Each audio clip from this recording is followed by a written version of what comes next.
This week in East Brunswick has been a busy one in the Old Bridge Historic District.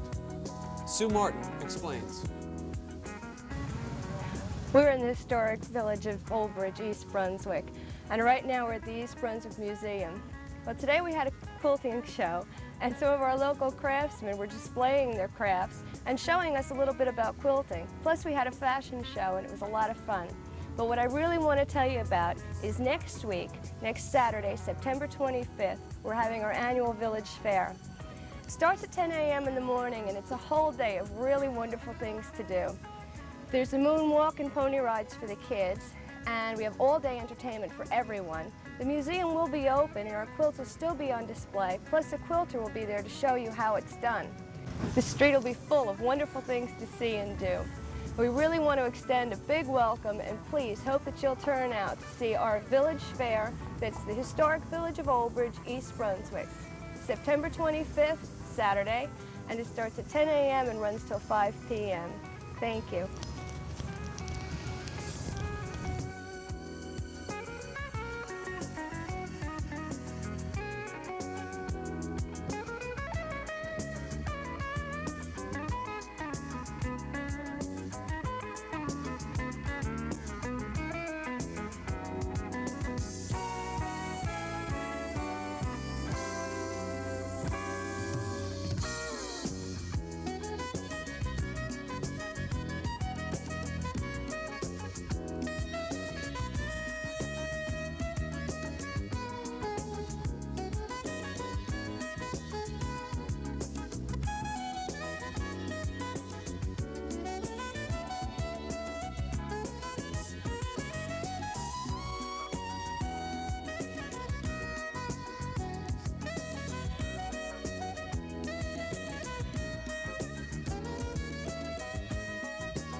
Let's join Betty Kiss as she describes some of the quilted clothing which will be modeled this week at the museum.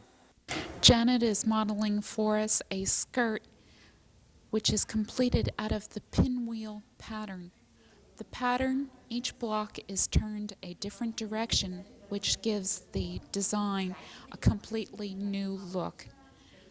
The hem can eventually be let down and the waistband removed, new borders added, and this could then become a twin-size bed quilt.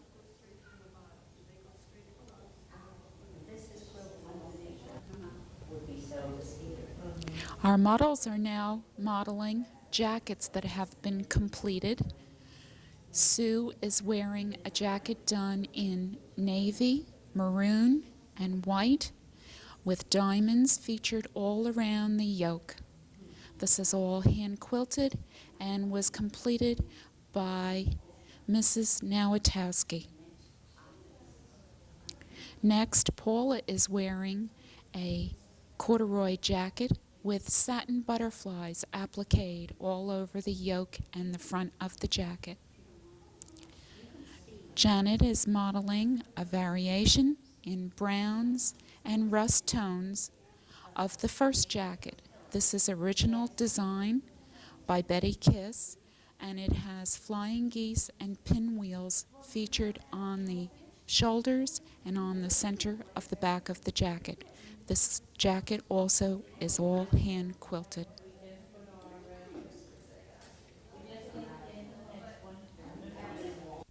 Sue is modeling for us today a vest in applique with extensive embroidery. This is a Navajo design that was shown at the East Brunswick Museum.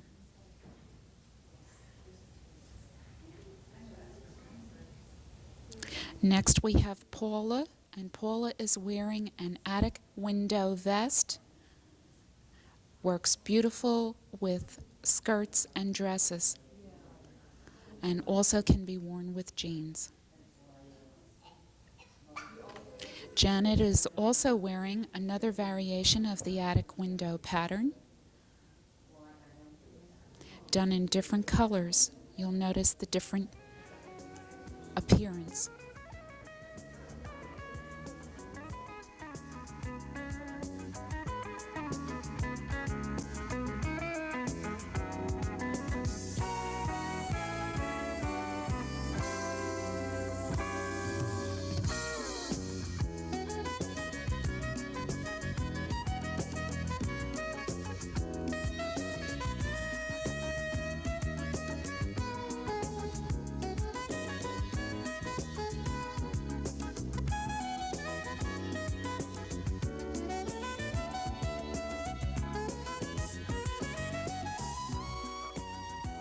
Welcome once again to Consumer Aware. I'm Mary Tenaccio from your Consumer Affairs Office, and today we're going to discuss door-to-door contractors. These are people that go door-to-door to work at odd jobs and to solicit seasonal work. Seasonal work meaning driveways, pool maintenance, painting of your home, fixing roofs and gutters and leaders. And we run into problems with many problems with people dealing in areas of seasonal work. What we ask you to please be aware of is when someone does come to your home and knocks on the door and says to you, I'm in the neighborhood, I would like to seal your driveway, I would like to fix your roof, we ask you, please, do not make a decision on the spot. Do not let anyone use any scare tactics with you as far as where your roof is concerned, or perhaps even on furnace repair and checking your furnaces and replacement of furnaces. Do not pay out any large sums of money to anyone without checking with our office or asking the contractor to give you some references. Do not give in to any pressure sales tactics when hiring anyone. We know it's very convenient when someone comes to the door and said, look, I'm here, I can do your driveway today, and you've been thinking to yourself, gee, that's one job I've been meaning to get done, but I really didn't know who to call. It is convenient, but it is not the wisest or smartest decision for you to make. Warranties and guarantees don't mean a thing if you can't find the person who did the work for you. This happens frequently enough for me to tell you to be aware. Don't act and think later. Don't agree to anything just because it's convenient. I urge you to check first with the Consumer Affairs Office and/or references that this contractor might give to you. Get an address, just not a phone number. And please, give it some thought. Take 24 hours and check it out, especially to our senior citizens population.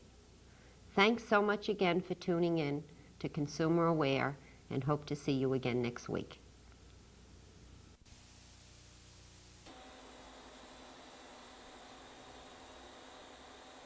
At this week's council meeting, township officials and members of the large crowd in attendance discussed the formulation of a new rent leveling structure. The Housing Advisory Committee, represented by Betty Richter, made several suggestions to the council. It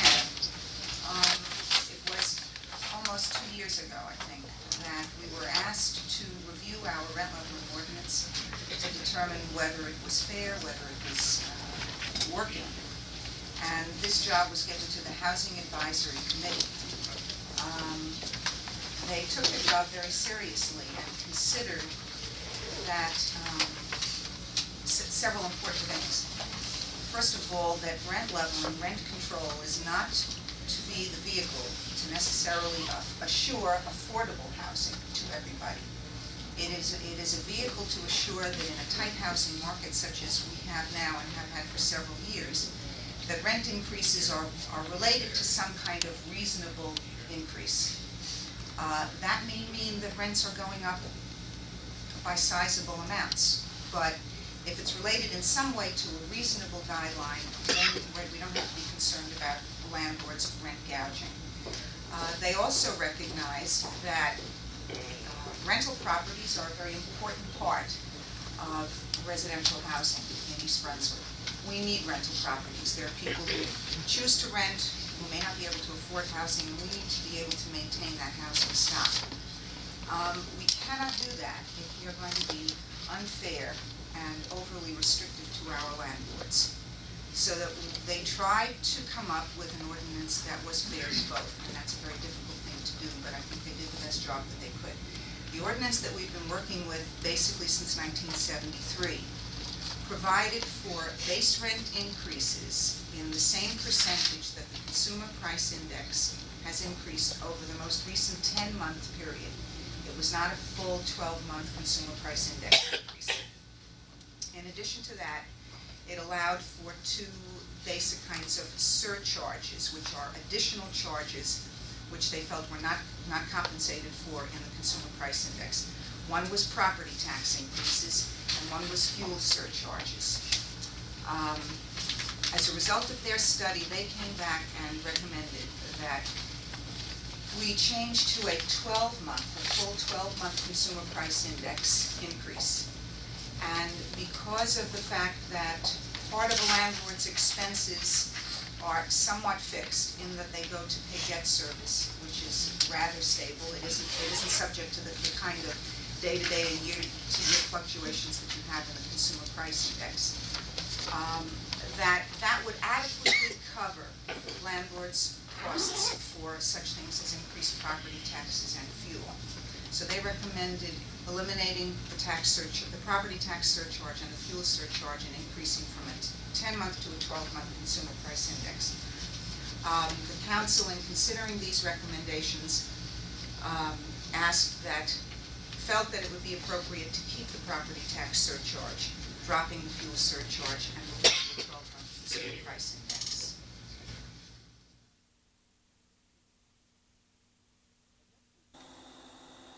At next week's action meeting, the council will vote on the measure, which is expected to be passed on first reading.